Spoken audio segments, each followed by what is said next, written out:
सम्राट चौधरी ने एक बार बिहार विधानसभा चुनाव के सत्र में बयान दिया था कि अपराधी या तो जेल में रहेंगे या तो कब्र में। अब ये जो बात है पूरे तरीके से सार्थक होती हुई नजर आई है, क्योंकि गृह विभाग अब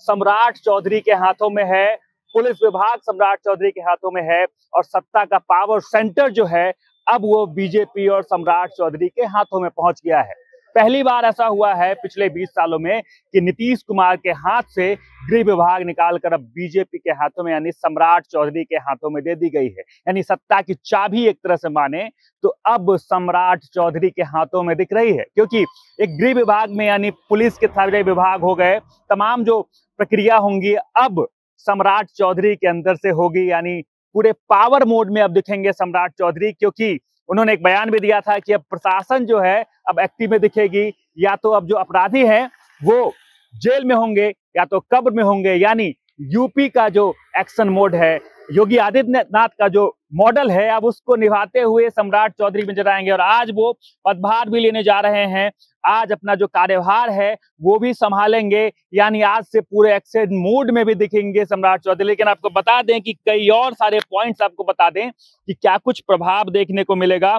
अब नीतीश कुमार को एक टाइम नीतीश कुमार को सुशासन बाबू उनके पुलिस विभाग को लेकर बताया जाता था, लेकिन अब वो